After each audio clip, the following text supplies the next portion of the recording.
I am with Ethan Forman from the Gloucester Daily Times this week again. Hi, Ethan. How are you doing? I'm doing great. And this week we celebrated Yom Kippur, which is the Jewish Day of Atonement. So on Wednesday, I managed to fast most of the day. It's not easy. Yeah. It's not, but the tip is you just don't eat or drink after after your meal, and you get through it. What do you mean after your meal? You don't. After your meal the night before. Oh, okay. You technically only miss 2 meals, but it's a 24-hour fast. But what's hard But you is, have dinner and then you wake up and then you miss lunch. okay.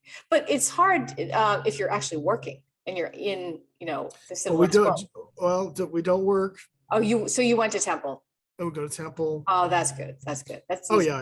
yeah. And it's not required to go to temple. You can do what you want, but I fast and I go to temple in the morning, and then I go in the evening for the closing services. So it's a good holiday. It's the Jewish Day of Atonement between Rosh Hashanah and Yom Kippur. The gates or the book of life is opened, and we ask to be included in the book of life for another year. And then on Yom Kippur, the gates close. We ask, forgiveness for our sins. And so it was a good holiday for us. It was a good holiday. Yeah. So is Yom Kippur coming up? Oh, Yom Kippur was on this past Wednesday. Okay, great. And you don't fast also on Yom Kippur? Oh, you do. You fast on Yom Kippur. Okay. It goes from sundown on Tuesday to sundown on Wednesday is the holiday. So I see. You wish everybody, if it was during the period between Rosh Hashanah and Yom Kippur, you would wish somebody easy fast, so, hey, have an easy fast. Okay. So this is the whole deal. My husband is Jewish, and we have tried to do, some of the traditions, but as the most I ever understood of Yom Kippur, well, we should fast today. And, he would have to go to work and I'd be doing things. And it was just so hard to not eat if you're in a busy day. Well, the thing is about fasting is you're not supposed to work. Exactly. You're supposed to take the time off and do your, meditate and think about. It's actually really good because you kind of sit and you have really nothing to do. So you go for the morning service, and then I go back, and you listen to the prayers. So if you're now, I'm not going to this isn't a plug, but if you're thinking about some way connecting to your Jewish roots or anything, there's a new Chabad Center that has opened on Cape Ann by a Rabbi Avremi Rachik, who is from the Los Angeles area. And they had their first Rosh Hashanah services on Rosh Hashanah, obviously, in September. And a wonderful young man, about 28 years old. And, what they are, if you want, I can tell you a little bit about Chabad. It's a movement of the Hasidic Judaism, Orthodox Jews. Mm-hmm. I think you think about, the layman would think about someone wearing a coat, big black coat, beard, hair, the hat. But this movement of Hasidic Jews, they're Orthodox, obviously, wants to meet Jews who are kind of lapsed in their Judaism, meet them where they are. Mm-hmm. And so, it's now there's a wonderful temple in Gloucester, Ahavat Ahim. And it was a 2010. Around then, the temple burned down, and they had this. It was a disaster. It burned to the ground. They saved a few plaques, but not much else. So it's a real tragedy for the Jewish community, which rallied and rebuilt a beautiful temple. Right. Yeah, right across from the old Y location. Recently, Temple Ahavat Ahim has had a leadership change. Rabbi Stephen Lewis, after 10 years, has stepped away from the pulpit, and they've got a new rabbi, David Kudan, who was formerly the rabbi in Peabody Temple. Mm-hmm. and I actually know him very well. I did spend a year writing for the Jewish Journal, and so I know him very well. So this opportunity for Cape Ann for having a Chabad Center here is a kind of a more the merrier kind of scenario. You have a temple which has paying dues members or pledge model, and there's about 200 families, and that kind of structured temple with services on Friday night and Saturday morning, bar mitzvah, bar and bar mitzvahs for 13-year-olds. Everyone's been to a bar mitzvah, right? And so you have that. So, but this model is different. Chabad is different. There's no pledges. They do probably, they do ask for donations.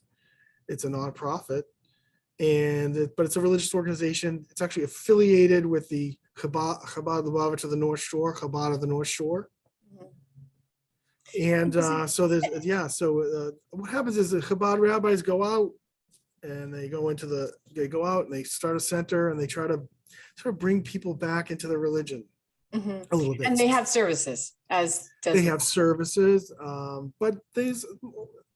Chabad's more of an outreach organization, Yeah. So they'll do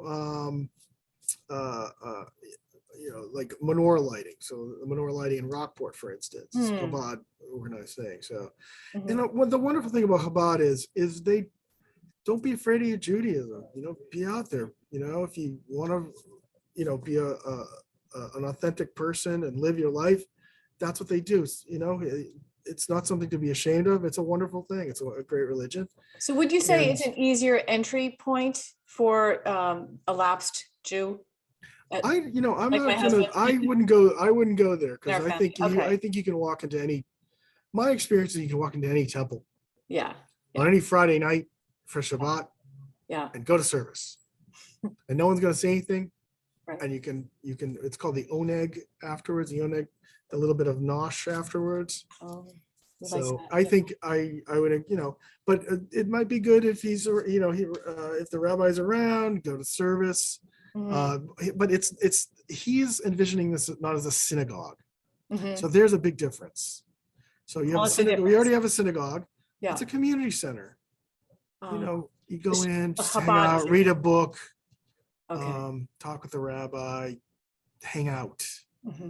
Hey, it's right downtown. You can go to Virgilia's Bakery. Didn't say that right. And then go down to the library. The new library is opening up. Right down there. So give us the address of the new Chabad. 37 Main Street. Okay, so right down at that end of Main Street. Like Virgilio's, where Tono's is down there. What else is Cafe Sicilia? Yeah. Short and Main. It's great. it's like this little storefront. Yeah. There's no, you just go in, just talk to the rabbi over me. He's got a great backstory. His grandfather was a Sugihara visa recipient. Sugihara was a consul in Lithuania. He was a Japanese consul, and just started giving out visas to transit to Japan before things closed down. And he saved thousands of Jewish lives that way.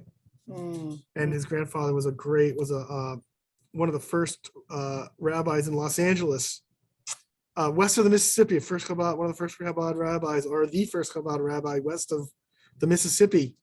So what brings his grandson back east? Well, he got married in Brooklyn, and he and his wife, and he's a Chabad rabbi. Families tend to open them up. It's not just him; it's him and his wife Rivki. And they opened up the center, and they live in Gloucester. Nice. So yeah. Oh, that's a great story. So let's move on to the whales. There's been a lot of controversy about the right whales in the past couple of years. Tell us what the updates are. Well, it's interesting. The Northeast Marine Fisheries Council, which is based in Newburyport, got a report from a couple of NOAA scientists about the right whales, and proposed efforts and regulations and efforts to improve the fishing gear to save the right whales. And that happened last week. They had their 4-day meeting. Now they've now the fisheries, the council, this local council actually doesn't have any regulations over lobsters. That's overseen by the state. But they got an update. They got an update because it's a lot of the talk around right whales is lobster fishing. It's the seasonal closures now because the gear's in the water with lines and it can entangle a whale. But the big thing that they were talking about at the council, which the council declined to comment on, was the speed limit. Right. Yeah. Slow down when the right whales are in the vicinity. Yeah, that's basically it. And so right now they have a speed limit for boats that are 65 feet and above. And the proposal is to go to 35 feet, to include those 35 to 65 feet in the seasonal. It's a seasonal, not a closure. No one's closing anything, but to create a much bigger 10 mile an hour, 10 knot zone. But the issue that many fishermen have, I understand, is that it will cost them more money because it will take them longer to get to their fishing grounds and back. Is that right? Well, it actually depends because when it comes to sport fishing, or a charter, that time is of the essence, right? And you have a boat full of people, you got to get out and get back. That could be a big impact. Some of the larger fishing boats don't go fast. Okay. They might want to get back in fast, but they don't, they're not going to trawl fast. And sailboats, most sailboats don't go faster than 10 knots, even if you have a large sailboat. Right. So, but there was disagreement. One of the things that they were talking about at the council, which I thought was interesting, is they wanted to comment to know about technologies that could identify where the whales are. Is that technology on the horizon? And they couldn't really come to an agreement. It was a very interesting conversation. You can actually find it on the New England, the Northeast Fishery Management Council's New England Fishery Management Council's website. So, and this is what's the area that we're talking about in where these? Well, NOAA's proposing a zone that goes from North Carolina up to Gloucester. Okay. All right. That would be a new zone. There's already zones in place that are seasonal, but they're more sort of centered around the ports. But it is if you can find the meeting and you can look at the presentations. They were showing a graphic that shows the whales, kind of a juvenile whale swimming up the coast, hugging the coast, and all the boat traffic going around it. You'd be amazed at how much boat traffic there is. Oh, I'm sure, from North Carolina to Massachusetts, yeah. But what I was going to say is they should just ask any whale watcher vessel where those whales are, because they certainly know. But the other flip side of the coin is, so they had that conversation about that. And again, you can actually hear it. The meeting was at the Fisheries Council met in Gloucester at the boat port. Oh, right. For 4 days. And you can find it on their website. You can listen to the audio. All the audio is available. That's why I urge you, if you're interested in this, to listen to the presentation about the speed limit and remote gear. So they're also talking about basically gear that you throw it overboard and then you would retrieve it remotely. It could be the line would pop up on a spool, or the actual trap would come up by itself. The big problem with this is they can figure out how to do this, but there's two geolocating.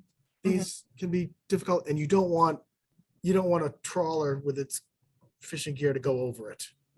Oh, right. Yeah, right. Yeah. So there seem like there are a lot of issues with that kind of thing. I mean, they're not insurmountable, and that the technology's come a long way. The gear is very expensive now. Right. I guess NOAA has their Fisheries Science Center has a lending library of about 180 of these equipment. They're trying to figure out if they can fish in the closed zones to allow for that to happen. It's a lot of regulatory barriers to this happening that have to be worked out. I don't even pretend to understand it all, but let's put it this way: there's less than 350 right whales in existence, and about 100 females that breed. And they had pictures of a whale that got hit by a propeller. It's not just one cut, it's like sliced like this up the back of the whale. It's Oh, wow. gross. And It also seems like it's the larger vessels are probably the most delinquent for going too fast and being unaware. Yeah, so when they looked at the impact on the commercial fishing industry, it was a very thin slice. What we're talking about is larger ships, passenger ships. Right. Well, I this is a little anecdote. I live in Folly Cove, and last summer there was a right whale in Folly Cove, or just beyond Folly Cove. I didn't see it, but my neighbor saw it, and he spotted it with his, binoculars, and he called NOAA. And within a minute, they had shut down all the vessel activity out there. Like they just put out an alert saying right whales are there, get out of there. Or one right whale. Isn't that amazing? If you see a right whale in Folly Cove, call me first. Well, I heard about this after the fact, but next time I will call you. Tell us to come out here. Yeah. So finally, just for the holidays, I can't believe the holidays are coming, but if anybody's ever given or wants to know more about the Cape Ann Kids Holiday Fund, I'm writing about that this week as well. It's a collaboration between Action Inc., does home energy stuff and helps other people, Pathways for Children, Wellspring House, and it's launched. Their fund is launched, and they're hoping to raise $100,000. Yeah, they did this last year, and it was such a great idea. Like 3 wonderful organizations doing so much on Cape Ann. So Cape Ann Kids Holiday Fund, right? Yes. And I should be giving a plug for a website, but I think if you just Google Cape Ann Kids Holiday Fund, it's really well worth it. I came out to Rockport, and Senator Bruce Tarr has a boat, and they trail it around and they fill it with toys. Yeah. No, I think in the holiday fund, they asked more specifically for cards. Is that right? Yes. Gift cards? Gift cards. We'll be doing a story on them too. So we'll be covering them. But it launched. The reason I'm saying this, holidays are going to be here. And now is the time to start giving. Think about that. Okay, so now you have to tell us why you're wearing a Salem Evening News shirt and not a Gloucester Daily Times. Well, it's our sister paper. It's a sister paper to the Gloucester Times. All are one company, and my good friend of mine is the editor, John Castelluccio, and I worked there for 14 and a half years. So it's our sister paper. I'm very proud of my association with the Salem News, and my stories actually wind up in the Salem News, and people call me going, "You're writing for the Salem News?" I'm like, "Yes." Well, no, I'm not, but we're all one big happy family. Okay, good. Well, tell Andrea to get a Gloucester Times shirt too. That's okay. Is there one? No. Is there a Gloucester Times shirt? No. All right, we need one of those too. But that's great. So maybe yes, write or call our editor and say we want Gloucester Times. I would love one. Yes. Right. I know. I would. We have a great logo with the fisherman. I think the 2 greatest newspaper logos are the Witch and the Gloucester Times Fisherman Memorial. Yeah, I agree. All right, but that is a nice shirt. So thank you. Thank you very much. Yeah. All right. I'll see you next week. Heather, it was a pleasure talking to you. As ever. Interested in a sponsorship? Email sponsor@1623studios.org to learn more.